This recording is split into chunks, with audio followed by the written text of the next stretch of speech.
Hello, and welcome to the North Coast Journal Preview. This is a show where we take a look at what's coming in the current edition of the North Coast Journal. I am your host, Tanya Schrum, and we are joined as usual by North Coast Journal's news editor, Thad Greenson, and arts and features editor, Jennifer Fumiko Cahill.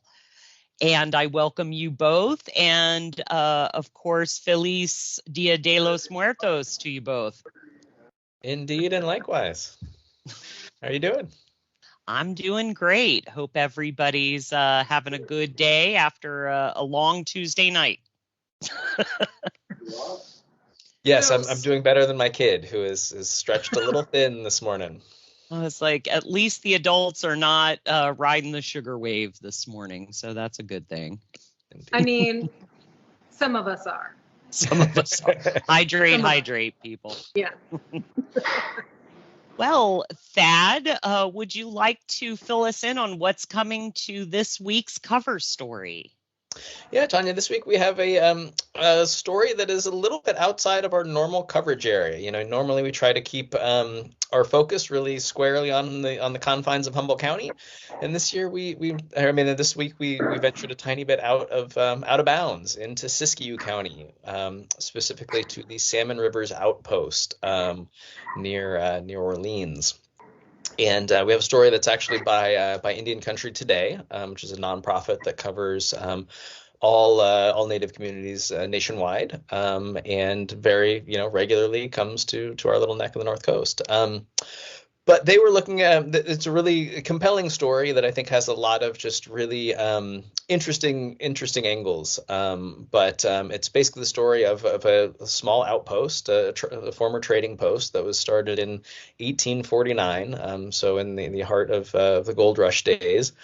And which, of course, to Native communities means the heart of land theft days and attempted genocide days. And so this store was one of many started by a family from Brazil, actually, called the Brizzard family.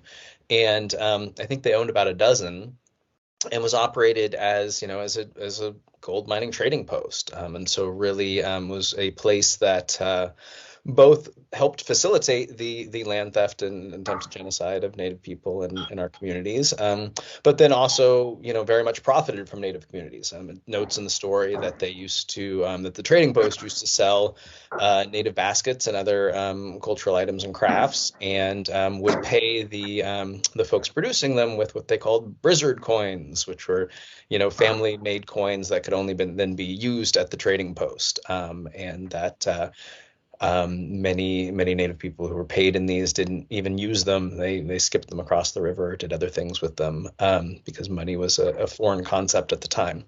But anyway, fast forward 200 years or almost, and the story is really about a local couple, or a local family, the O'Rourkes, Ellie and Joe. Ellie is of Crook heritage and Crook tribal member, and Joe is of the Yurok tribe. And they have now purchased the Salmon River Outpost. And so 200 years later, this store is now in Native hands. And, for folks who certainly live in outlying communities of Humboldt County, the concept of food deserts isn't a foreign one, but certainly this is a very real issue, really in Native country in the North Coast in general, but then especially out in the far reaches around Orleans and whatnot. And so it's just really important for these communities that stores like these not only stay in operation, but stay in operation with local ownership that is really in tune with the needs of the community that it's serving. And so, Ellie and Joe both talk about kind of the need to make sure that the staple items that those communities depend on without having to drive, all the way to Willow Creek or all the way to the coast, that they have those in stock, and that they're trying to stock healthier items and things like that. So a really cool story on that front. And then I think the third tendril that's really interesting to me is the way that the financing of this purchase was made possible. And so the O'Rourke's kind of, decided they wanted to do this a little bit on a whim, it sounds like, and started looking into it. And then we're just kind of daunted by the upfront costs, that it was going to cost them $650,000 to buy the business and the building. And then that doesn't even account for the capital that they would have needed to keep shelves stocked and all of that stuff through their first kind of months of ownership. And so they started looking into kind of ways that they could finance this project. And because the margins of a store like this aren't huge, they had problems trying to find kind of traditional financing through a for-profit bank, and ended up cobbling together these different financing streams. So the Arcata Community Development Corporation, the Affiliated Tribes of Northwest Indian, the Affiliated Tribes of Northwest Indian Economic Development Corporation, the Yurok tribe, all contributed loans or grants to facilitate this purchase, and then the Arcata Economic Development Corporation is kind of overseeing the loans and kind of handling it all together. So it just seemed like a really neat story on a bunch of fronts. I think it was absolutely a story of community and romance. It was a really intriguing read, and I appreciated the call to action of their struggles moving forward to stay afloat and stay profitable. Yeah, I think it was a really well done story on all those levels. I didn't even touch on the romance and Joe, building Ellie her dream house overlooking the Klamath River. There's lots of good stuff there for sure.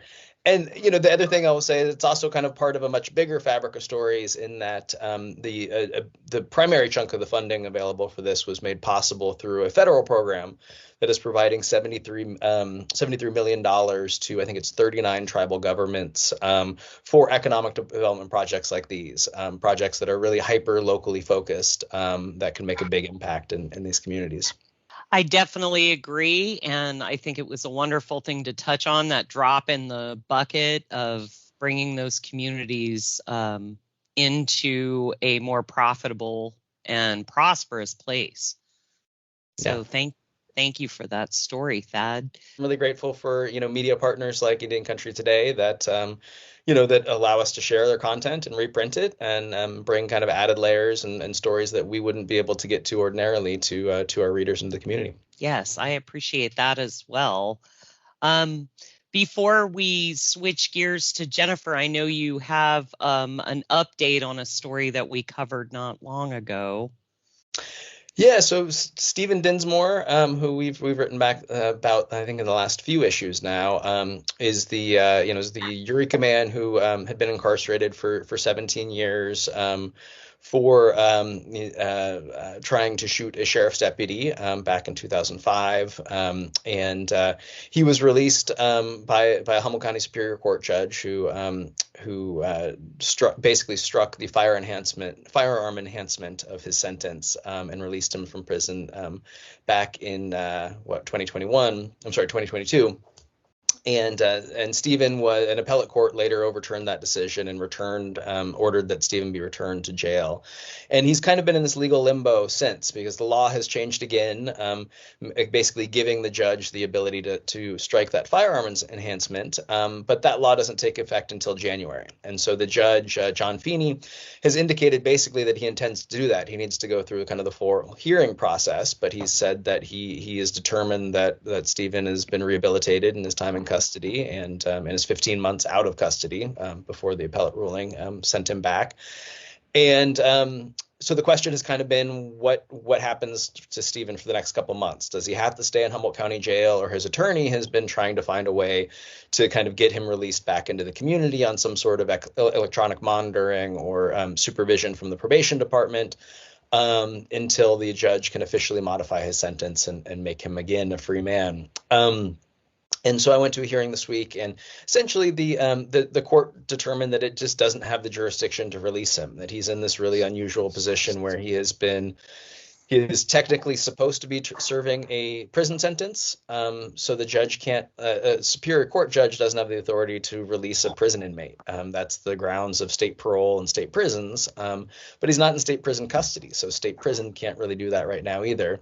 And then, his attorney, Ben McLaughlin, tried to argue that basically based on a technicality that he wasn't yet a prison inmate, that he's back in this limbo of being in jail custody because the Humboldt County Superior Court hadn't essentially sent the certified minutes to the Department of Corrections, which would then make him a Department of Corrections inmate. And the judge ruled, that that might be true, but that this appellate court, gave really clear guidelines that he was supposed to reimpose the sentence, and just didn't feel that he had the authority to release him. And so this is a really disappointing news for Dinsmore and his family, who were really hopeful that he could, be released and kind of pick up where he had been, which was working for Caltrans and, leading, by all accounts, a very productive, healthy, valuable life of community value too, that he was helping the people around him.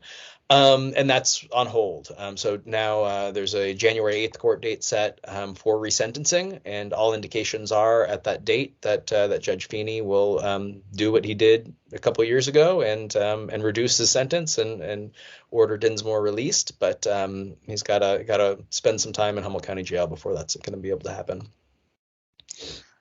Thad, well, thank you for that update. That is a disappointment, but hopefully we will get all of these strings unknotted by January. And I encourage everybody to pick up their copy of the journal and read the entire stories for themselves. Thank you, Thad. Yeah, thanks, Tanya. Now let's turn to this week's Arts and Features beat, find out what's on the table, what's in the community from Jennifer. Okay, first I have to say, you're not going crazy. I had to move locations because I'm at Plaza Grill right now, and I parked at what I thought was the ideal spot, but it's right next to the dishwasher that started. And I was like, I better move because our producer Matt is going to be like, really, Jen? But we have a lot going on. What do you want to start with? Do you want to talk about buns, or do you want to talk about movies? I always like the palate clearing. So let's talk about the buns, because I was very sad about Mr. Dinsmore. Yes, indeed. So Wendy Chan. Hey, Wendy. Hey, girl. Hi. Wendy Chan has another great recipe from her hometown.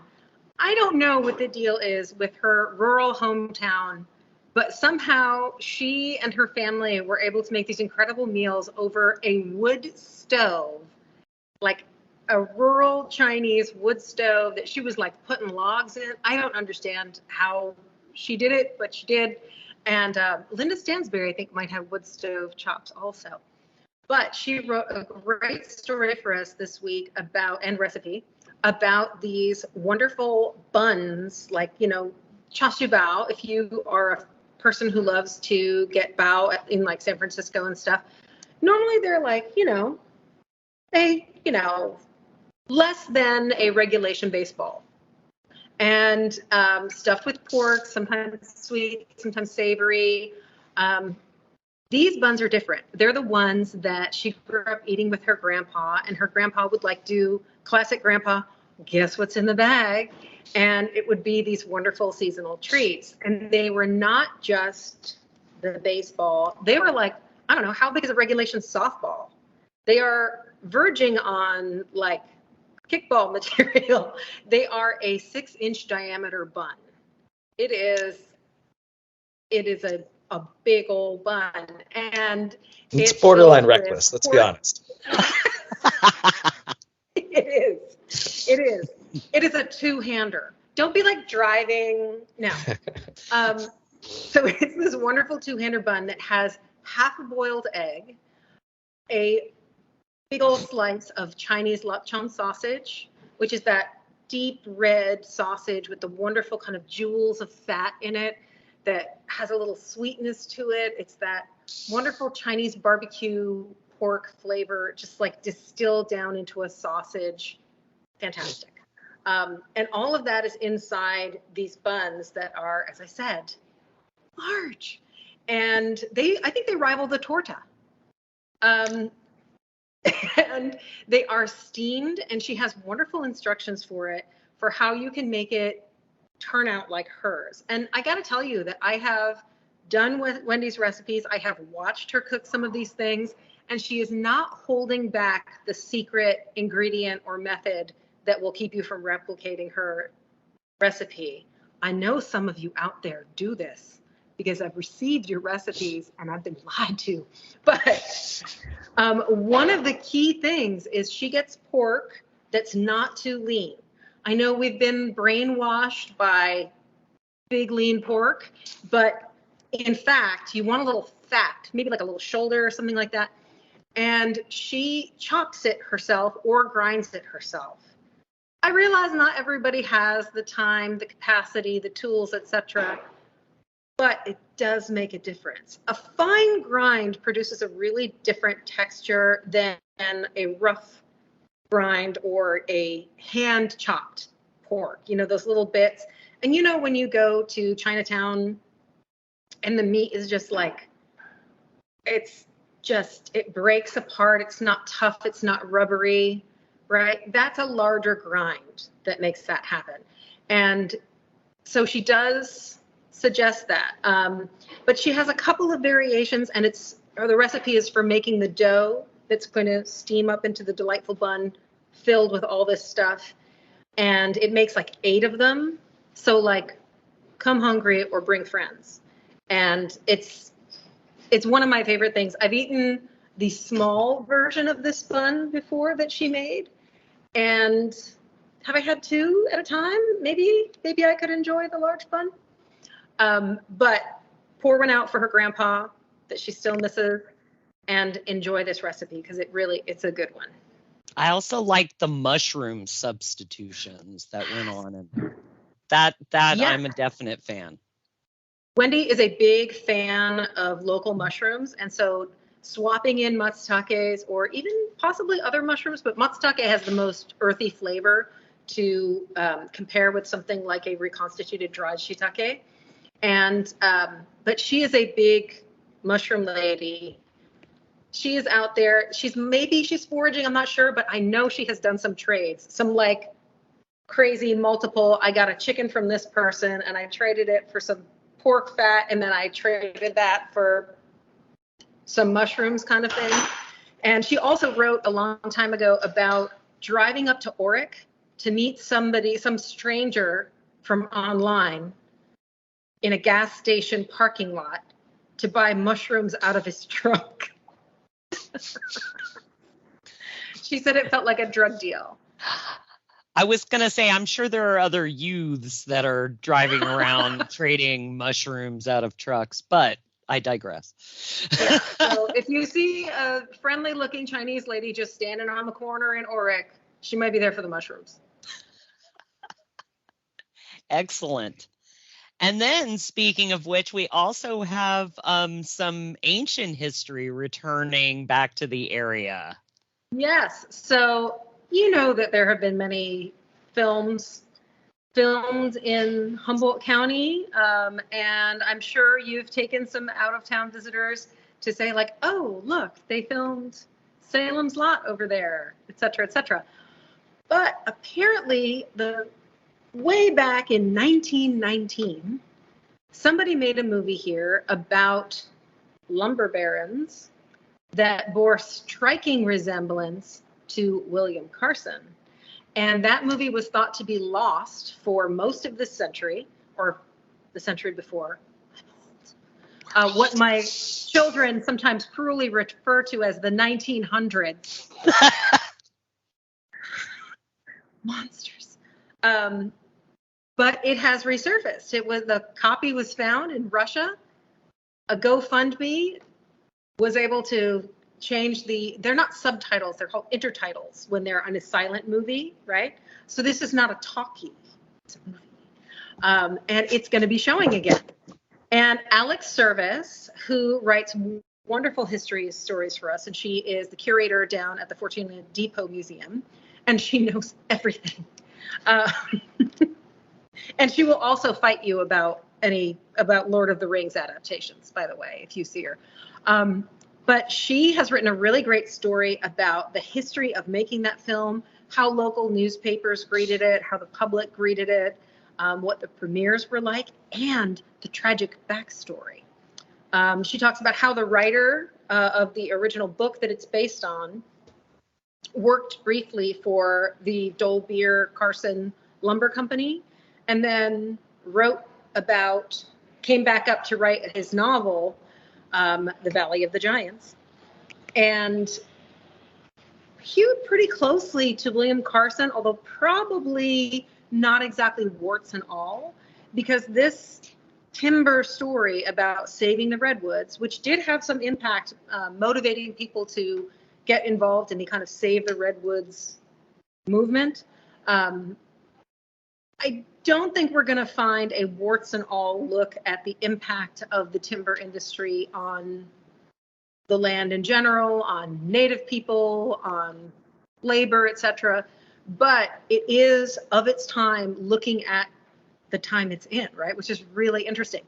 So anyway, that is going to be premiering, well, kind of re-premiering, because it premiered here in 1919, but it's re-premiering at the Eureka Theater, and that is going to be on November 3rd and 4th. And it's a fundraiser for the Eureka Heritage Society, which is, you know, your go-to for whenever you have those home tours. You know, I realized that scrolling through Zillow and looking at interior shots of people's homes, I get the nosy impulse, but you really got to go on one of these home tours where you look at Victorian homes and really old structures, and they give you the history of everything. It's really fantastic. And they do that, and they run the Amy B. Ryan House and Gardens. It's a really great cause that it's going to.